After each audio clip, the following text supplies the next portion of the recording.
ল্যাপটপে ইন্টারনেটে নিউজ পড়ছে কাই, কিন্তু হঠাৎ একটা নিউজ দেখে ওর মাথা হ্যাং হয়ে গেল। হেডলাইনটা যতটা না পড়াচ্ছে তার চেয়ে বেশি পড়াচ্ছে ছবিটা। রাগে চোখ লাল হয়ে উঠেছে ওর, শরীর থরথর করে কাঁপছে। হাতে থাকা গ্লাসটা হাতের চাপে হঠাৎ ভেঙে গেল। মুহূর্তেই ক্ষত বিক্ষত হয়ে গেল ওর হাত, টপ টপ করে রক্ত পড়তে লাগলো। কাই রাগে গজগজ করতে করতে দাঁতে দাঁত চেপে বলল, কাজটা তুমি ঠিক করোনি সুইট হার্ট, খুব বড় ভুল করে ফেলেছো। খুব সাহস হয়ে গেছে তোমার, তাই না? ডানা গজিয়ে গেছে। আমাকে আর ভয় পাও না, সাজতে শিখেছো, আবার অন্য ছেলেকে জড়িয়েও ধরেছো। বুকটা কাঁপলো না তোমার? কোনো ব্যাপার না, এবার কাঁপবে। তোমার ওই আশিককে তো তোমার চোখের সামনে উপরে পাঠাবো, আর তোমাকে তো তারপর দেখবো। এই কাজটার অনেক বড় দাম দিতে হবে তোমার বেবি, এমন দাম যে তুমি সারা জীবন কেঁদেও কুল পাবে না। Just wait and watch. বলেই পাগলের মতো হাসতে শুরু করলো। হাসতে হাসতে এক পর্যায়ে রাগে রুম কাঁপিয়ে গর্জন করে উঠল। রাগে ল্যাপটপটা ফ্লোরে আছাড় মেরে ভেঙে ফেললো। বদ্ধ এক উন্মাদ লাগ চোখে। গরম লোহার রড জামার উপর দিয়ে পিঠে চেপে ধরেছে কেউ, এমন স্বপ্ন দেখে চিৎকার করে উঠে বসলো তে। সারা শরীর ঘেমে একাকার হয়ে গেছে ওর। অনেক দিন ধরে এই দুঃস্বপ্ন থেকে মুক্ত ছিল, কিন্তু আজ আবারও দেখলো। থরথর করে কাঁপছে ওর শরীর। বাইরে বৃষ্টিও হচ্ছে। মাথা এত ব্যথা করছে যে আর সহ্য করতে না পেরে ওয়াশরুমে গিয়ে শাওয়ার ছেড়ে দিয়ে নিচে বসে পড়ল তে। চিৎকার করে কাঁদতে ইচ্ছে করছে, কিন্তু কান্না যেন গলায় আটকে আছে। একটা বাথটব পরে ওয়াশরুম থেকে বেরিয়ে এলো তে। আয়নার সামনে দাঁড়িয়ে পিছন ঘুরে পিঠের দাগগুলো এখনো পুরোপুরি যায়নি। এখনো আবছা আবছা দাগগুলো রয়েই গেছে, কিছু ওর মামির দেওয়া আর কিছু কায়ের। এই দাগগুলো ওর উপরে হওয়া প্রতিটা অন্যায়ের সাক্ষী। আস্তে করে ড্রেসিং টেবিলের সাথে হেলান দিয়ে ফুপিয়ে কেঁদে উঠল তে। কেন এমন হয় ওর সাথে? ও তো এসব কথা ভুলতে চায়, কিন্তু পারে না। কেন ওর অতীত আজ ওর পিছু ছাড়ছে না? আচ্ছা, আজ দুপুরে ওয়াশরুমে ও যা বলে গেল সেটাই হবে না তো? না, আর পারবে না ও এসব সহ্য করতে। আবারও ওই নরকে আর ফিরতে চায় না ও। ও বাঁচতে চায়। এসব ভাবতে ভাবতেই ওর কান্নার বেগ বেড়ে যায়। আজ দুপুরের ঘটনা। রেস্টুরেন্টে তে যখন ওয়াশরুম থেকে বেরিয়ে বেসিনে মুখ ধুতে যাবে, হঠাৎ ওর কোমরে কেউ খুব বাজেভাবে টাচ করে। তে রেগে পিছনে ঘুরে থাপ্পড় মারতে গেলে লোকটা ওর হাত ধরে ফেলে। লোকটাকে দেখে চরম অবাক হলো তে। রাগে জোয়াল শক্ত হয়ে উঠল তের। তে এই লোকটাকে পৃথিবীতে সবচেয়ে বেশি ঘৃণা করে। কাইকেও এতটা ঘৃণা করে না যতটা এই লোকটাকে ঘৃণা করে। এখনো সেই একই বাজে দৃষ্টিতে তাকিয়ে আছে যেভাবে আগে তাকাতো। কিন্তু ও এখানে কি করে এলো? এসব ভাবতে ভাবতে তে অবাক হয়ে বলল, ভাইয়া। তের সামনে ওর মামাতো ভাই বোগম দাঁড়িয়ে আছে। বোগম শয়তানি হাসি দিয়ে তাকিয়ে আছে তের দিকে। সেই হাসিটা তের কাছে বিষের মতো লাগছে। ইচ্ছে করছে ঠাটিয়ে গালে দুটো চড় বসিয়ে দিতে। বোগম তের হাতটা এখনো ধরে আছে। তের জোয়াল শক্ত করে বলে উঠল, তুমি এখানে কি করছো? আর কেন এসেছো? কেন আমি এসে পড়াই তোর কি কোনো সমস্যা হয়ে গেল? খুব ফুর্তিতে আছিস দেখছি। তের আগে হাত ছাড়ানোর চেষ্টা করতে করতে বলল, ভাইয়া হাতটা ছাড়ো। এটা শুনে বোগম হাতটা আরেকটু শক্ত করে ধরে বলল, কেন? অন্য ছেলেকে জড়িয়ে ধরতে পারিস, আর আমি একটু হাতটা ধরলেই দোষ? তের চোখ দুটো ছলছল করে উঠল, সাথে প্রচন্ড রাগ হচ্ছে ওর। তে হাত ছাড়ানোর চেষ্টা করতে করতে বলল, একটু বদলাওনি তুমি, এখনো ঠিক সেই আগের মতোই আছো। ও, আমি খারাপ আর তুই কোথাকার সতী সাবিত্রী রে? তে জিজ্ঞাসু দৃষ্টিতে তাকালো বোগমের দিকে। কি দেখছিস? ভুল কিছু বলেছি?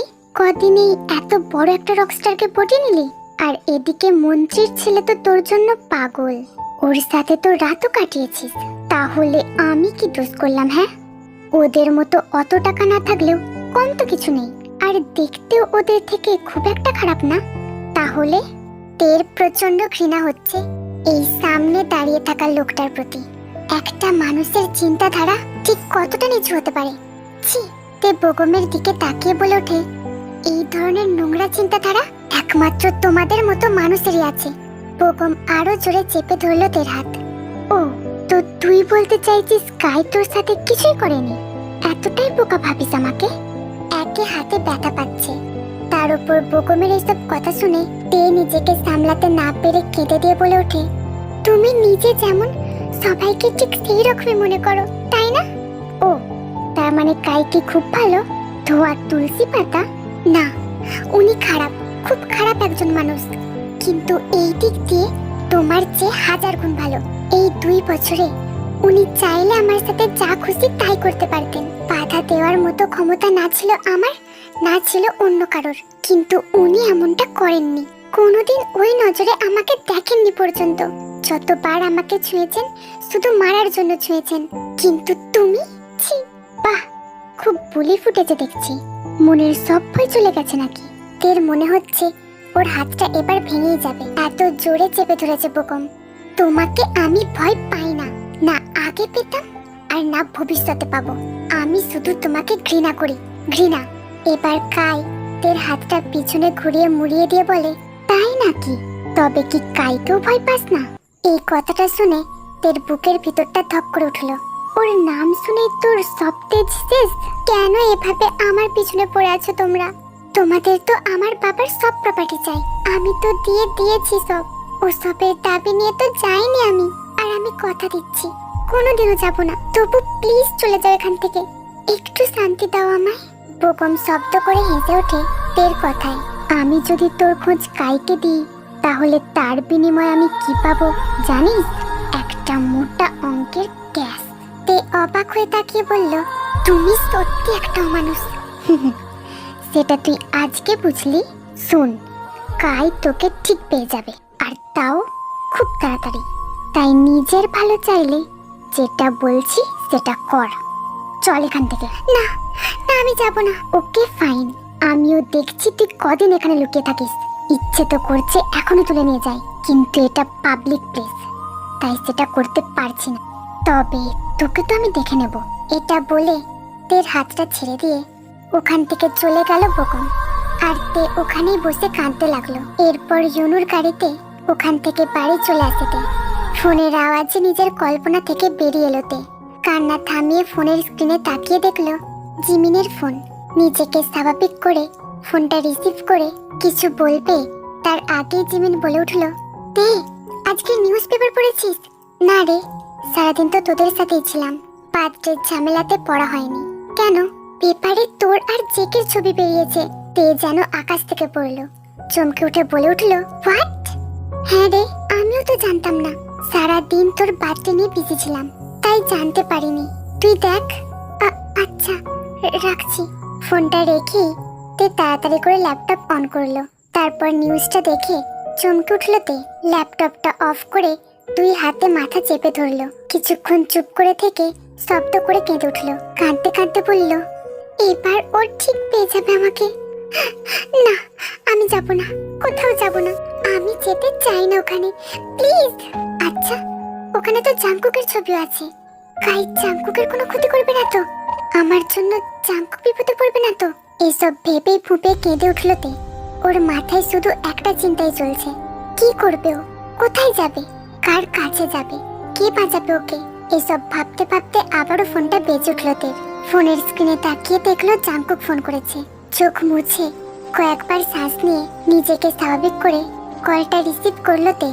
হ্যালো, হাই, কি খবর? আমাকে ভুলে গেছো মনে হয়। সেই যে রেস্টুরেন্ট থেকে বেরোলাম, একটু খোঁজও তো নিলে না আর। তে গলাটা কিছুটা স্বাভাবিক করে বলল, না কিছু না, এমনি। জাংকুকের কেন জানি মনে হচ্ছে তে ঠিক নেই, তাই একটু চিন্তিত কণ্ঠে বলল, কি হয়েছে তে? আরে ওকে। তের খুব কান্না পাচ্ছে, মন চাইছে জাংকুককে জড়িয়ে ধরে ইচ্ছে মতো কান্না করতে। ওকে খুব বলতে ইচ্ছে করছে, I am not okay Jungkook, ভালো নেই আমি, পারছি না আমি আর এসব সহ্য করতে। প্লিজ আমাকে এসব থেকে দূরে কোথাও নিয়ে যাও। কিন্তু তে আর কিছুই করতে বা বলতে পারছে না। অনেক কষ্টে নিজের কান্নাটাকে আটকে বলে ওঠে, yeah, I am okay. Are you sure? হ্যাঁ। কোনো কারণে তুমি নিউজটার জন্য আপসেট নও তো? দেখো, এগুলোকে এত সিরিয়াসলি নেওয়ার কিছুই নেই। না, এসব কিছুই না। তে বুঝতে পারছে না জাংকুকের সাথে কিছুক্ষণ এমন কথা বললে সে তার ইমোশনটাকে আটকে রাখতে পারবে কিনা। আমার খুব ঘুম পাচ্ছে, রাখছি। জাঙ্কুক ভুরু কুচকে ফেললো। কিছু তো গন্ডগোল আছে নিশ্চিত। তবুও বলল, শোনো, কালকে আমি তোমার ফ্ল্যাটের সামনে দিয়ে যাব, তোমাকে অফিসে ড্রপ করে দেব, ওকে? না না, তার দরকার নেই, আমি নিজেই যেতে পারবো। জাঙ্কুক গম্ভীর মুখ করে বলল, আমি জিজ্ঞেস করিনি, জাস্ট জানিয়ে দিয়েছি। কিন্তু কাল আমি আসছি তোমায় নিতে, দ্যাটস ফাইনাল।